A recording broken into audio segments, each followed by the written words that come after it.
ગામમાં હાથી હાયલો જતો હોય ને હાથી, તો ગામ આખું હાથ જોડે, બરોબર. હાથી તો એવું પ્રાણી છે કે એને જોઈને સીધી આપણી શ્રદ્ધા કે ગણપતિ બાપા આવ્યા, ગણપતિ મહારાજ, ગણપતિ મહારાજ. એટલે ગામ આખું, ગામના છોકરાઓ બધા ભેગા થઈ જાય, બધા હાથ જોડે.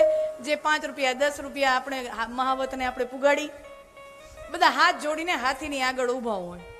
પણ વિડંબના એ છે કે આખા ગામના કૂતરા એને ભણવા માટે પાછળથી આવી જાય. હાથી નીકળે ને એટલે કૂતરા ભસવા પહોંચી જ જાય. હાથી નીકળે એટલે કૂતરા ભસવા પહોંચી જ જાય. આખું ગામ હાથીની આગળ ઊભું હોય હાથ જોડીને, પણ ઓલા કૂતરા વાંયથી ભસતા હોય. અને કૂતરાની ભાષા નથી, ખાલી ભવ ભવ કરતા હોય. પણ જો કૂતરાને વાચા ફૂટે, એને જો ભાષા ફૂટે, તો કૂતરા એમ કહે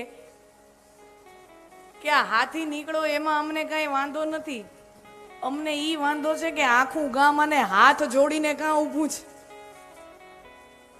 ઈ અમારાથી જોવાતું નથી, ઈ અમારાથી સહન થતું નથી.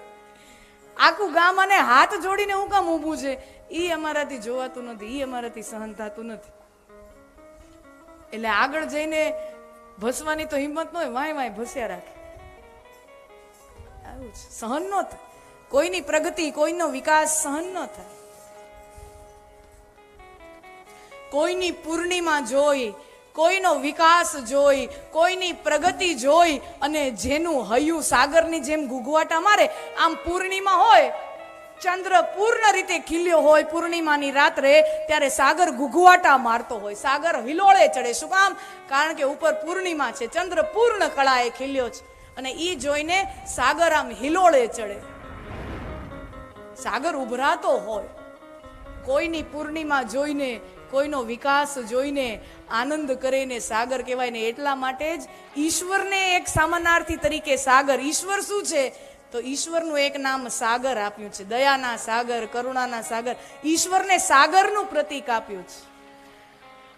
બીજાનો હરખ જોઈને, બીજાનો વિકાસ જોઈને, બીજાની પ્રગતિ જોઈને જે માણા હરખાય એ ખરેખર ભગવાનનો માણા કહેવાય. એ ભગવાન જ છે, બાકી બહુ અઘરું છે. આપણે દુઃખમાં દુઃખી થઈ જઈએ અને એટલા ભૂખ્યા ને રોટલો ને તરસ્યા ને પાણી ને, ઠીક છે એટલું કરી લઈએ એ ઘણું છે. તો એટલું થઈ જાય એ ઘણું છે. હા, એટલું થઈ જાય એ ઘણું છે.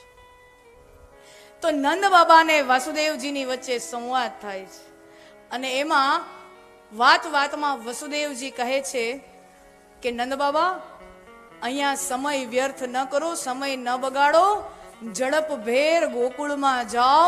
કંસે મોકલેલા આતંકવાદીઓ, કંસે મોકલેલા રાક્ષસો તમારા ગામમાં ઉત્પાત મચાવી રહ્યા છે, જલ્દી જાઓ. અને ત્યારે ઝડપ ભેર નંદ બાબા ગોકુળમાં પહોંચે. પણ નંદ બાબા ગોકુળ પહોંચે એ પેલા કંસેન પ્રહિતા ઘોરા બાલ ઘાતીની પૂતના. ઈ પેલા તો પૂતના પહોંચી ગઈ છે. હવે જો કથા તો આપણે સૌ જાણી છીએ. પૂતના રાક્ષસી છે, કંસે મોકલેલી છે, બાળકોને મારવા આવી છે રાક્ષસી પણ અત્યંત સુંદર સ્ત્રીનું રૂપ લઈને આવી છે, સ્તન ઉપર ઝેર ચોટાડીને સ્તનપાન કરાવીને અને બાળકોને મારવા આવી છે. આ કથા હું ને તમે જાણીએ છીએ. પણ આમાં જે વ્યાસજીએ 3 રૂપકો આપ્યા છે, 3 વિશેષણો જે પૂતના માટે આપ્યા છે, એ બહુ સરસ મજાના છે. કંસેના પ્રહિતા પૂતના, ઘોરા પૂતના, બાલઘાતીની પૂતના. પૂતના કેવી છે તો કંસેન પ્રહિતા એટલે કંસે મોકલેલી છે. અને કંસ, મેને તમે સમજ્યું આપણે ગઈકાલે પણ, કંસ અહંકારનું પ્રતીક છે. અને શ્રીમદ વલ્લભાચાર્યજી કહે છે કે પૂતના એ અવિદ્યાનું પ્રતીક છે. પૂતના શબ્દની આપણે વિભક્તિ તોડીએ. પૂત એટલે પવિત્ર, ના એટલે નથી. પૂતના એટલે કે જે પવિત્ર નથી તે, એટલે પૂતના. તો પવિત્ર નથી એ જાણવું હોય તો એના પહેલા પવિત્ર શું છે એ સમજવું પડે. તો આપણા ગીતાનો ગાનારો ગીતામાં કહે છે, નહીં જ્ઞાનેન સદૃશમ પવિત્રમ હિ વિદ્યતે. જ્ઞાન જેવી પવિત્ર વસ્તુ દુનિયામાં તત્વ બીજું કોઈ છે જ નહીં અર્જુન. તો પવિત્ર એટલે જ્ઞાન, તો અપવિત્ર એટલે શું? અજ્ઞાન. શ્રીમદ વલ્લભાચાર્યજી કહે છે પૂતના અવિદ્યાનું પ્રતીક છે, અજ્ઞાનનું પ્રતીક છે. અને કોણે મોકલેલું છે? કંસે મોકલેલું છે. અજ્ઞાનને અને અવિદ્યાને મોકલવા વાળો હંમેશા અહંકાર જ હોય. અવિદ્યાને મોકલવા વાળો, અજ્ઞાનને મોકલવા વાળો અહંકાર જ હોય. જો માણસની અંદર નમ્રતા આવી જાય તો માણસ ગમે તે વિદ્યા શીખી લે. આપણે કઈ શીખી હું કામ નથી શકતા? હું ને તમે આપણને અંદરથી એમ ભરાયેલા બહુ હોય ને, હવે કાલના હું અમને શીખવાડવા આવવાના હતા, હા એવું આપણને થાય. હવે એ કાલના હું અમને શીખવાડીને જવાના, અમે જમાનાના ખાધેલ છીએ, અમે જમાનાના ખાધેલ છીએ. અમે એને માણસોના આમ ચહેરા જોઈને ત્યાં ઓળખી જાય માણા કેવો છે. અમને પાઠ ભણાવવા આવ્યો.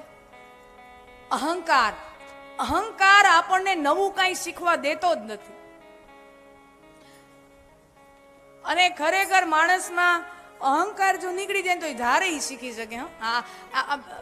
બધે જે ભાઈઓમાં બહેનોમાં પણ અમારે શું છે, બહેનોના જગતમાં બધું બહુ બનતું હોય. ઘરે દેરાણી જેઠાણી હોય, દેરાણી તો નાની ઉંમરની હોય, નવી નવી હોય, નવા જમાનાની હોય, તો આ બધું નવી નવી વાનગીઓ બનાવે, એમ છે કેક બનાવે ને પાસ્તા બનાવે ને ફલાણું સેન્ડવીચ ને પાઉંભાજી ને આ બધું બનાવે. તો ઘરમાં બધાને મજા આવે. કાકી કાકી તમારા હાથની મજા આવે છે, હો તમારે જ બનાવવાનું, તમારા હાથનું જમવાનું મજા આવે છે. તો ઓલી મમ્મી હોય જેઠાણી, છોકરાઓની મમ્મી હોય જેઠાણી, કાલની હાઈલી આવી છે ને બધા કાકી કાકી કાકી કાકી. અહંકાર, સમજા?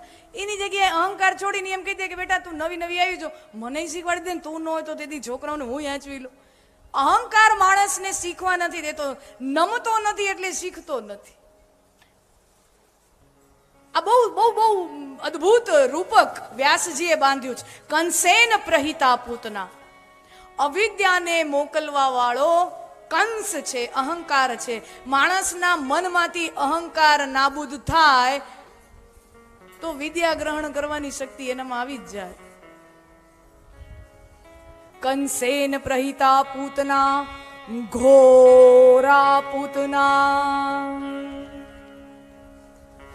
પૂતના કેવી છે? ઘોર છે, રાક્ષસી છે, ઘોર છે, પણ સુંદર રૂપ લઈને આવી છે. ઓમ અંદરથી ઘોર છે, માયલ્યું એનું કાળું છે, પણ અહીંયાનું એનું ધોળું છે.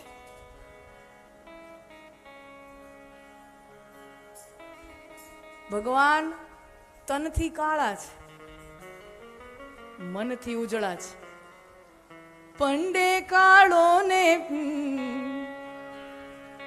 ઈ મને કડી યાદ નથી.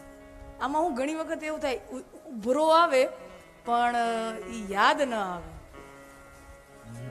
પંડે કાળો ને મનનો ઉજળો રેલો.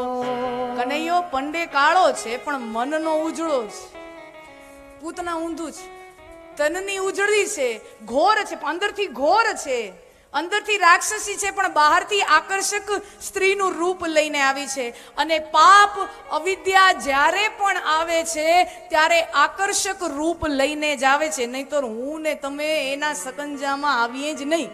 પાપને પણ જ્યારે વેચાવું હોય, અસત્યને પણ જ્યારે વેચાવું હોય, પાપને પણ વેચાવું હોય તો એ પુણ્યના ઢાંચામાં ઢળીને જ સમાજની વચ્ચે આવે તો જ વેચાય. પિત્તળના દાગીના પોતે એમને વેચાવા જાય ગામમાં તો એનો કોઈ ગરાગ ન થાય, પણ એની ઉપર સોનાના રંગનો ગિલેટ ચડાવવામાં આવે તો એ ખોટા દાગીના વેચાઈ જાય છે. ઉપર ગિલેટ ચડાવવામાં આવે તો એ ખોટું દાગીનું વેચાય. બાકી એમને પાપ જો એના મૂળ સ્વરૂપમાં આવે, પાપ જો એના મૂળ સ્વરૂપમાં આવે તો એને કોઈ સ્પર્શ કરતું નથી. પણ પાપ હંમેશા આકર્ષક રૂપમાં આવે છે, અને અવિદ્યા હંમેશા આકર્ષક છે. જો અજ્ઞાન અને અવિદ્યા આકર્ષક જ હોય, તમે એમ કહેશો કે આ કેવી વાત કરી, તમે એમ કહો આ કેવી વાત કરી, અજ્ઞાન અને અવિદ્યા આકર્ષક હોય? હા, અવિદ્યા આકર્ષક હોય. જુઓ, કોઈ ગાયકને ગાયનમાં સિદ્ધિ હસ્તગત કરવી હોય, કોઈ ખેલાડીને રમત જગતમાં સિદ્ધિ હસ્તગત કરવી હોય તો કલાકોના કલાકો રિયાઝ કરવી પડે, કલાકોના કલાકો ઉજાગરા કરવા પડે. આપણને બધાએ લતા મંગેશકરની ગાયકી જોઈએ તો બહુ આનંદ આવે, વાહ વાહ વાહ થાય, પણ એની પાછળ કલાકોને કલાકોની રિયાઝ હોય. કોઈ ખેલાડી આમ એફર્ટલેસ ફટકા મારતો હોય તો આપણને બહુ આનંદ થાય, પણ એની પાછળ એક ફટકા પાછળની કલાકોને કલાકોની એની તૈયારી હોય. પણ વિદ્યા મેળવવા માટે તો પસીનો વહાવવો પડે, વિદ્યા મેળવવા માટે મહેનત કરવી પડે, વિદ્યા મેળવવા માટે ઉજાગરા કરવા પડે. અવિદ્યામાં આરામ છે, અવિદ્યામાં સુખ છે. કાંઈ મહેનત, ગોદડું ઓઢીને ઉતાર્યો. પાટીદાર સમાજના ગૌરવ એવા આપણા જયરામ બાપા, આપનું ખૂબ ખૂબ સ્વાગત છે, હાર્દિક સ્વાગત છે.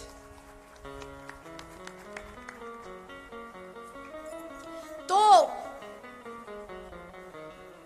અવિદ્યામાં આનંદ છે, અવિદ્યામાં સુખ છે. અને બાલ ઘાતીની પૂતના,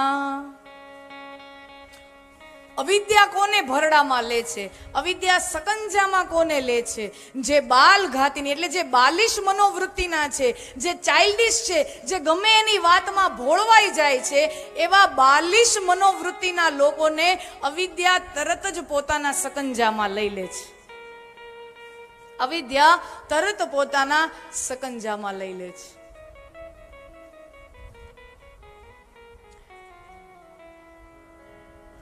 અને આવી પૂતના જ્યારે આવી લાલનને પોતાના ખોળામાં લીધી અને સ્તનપાન કરાવવા માટે જ્યારે લાલનને ઉપાડ્યો છે, અને ત્યારે લાલાએ દૂધપાન શું પણ પૂતનાના પ્રાણનું પાન કરી લીધું.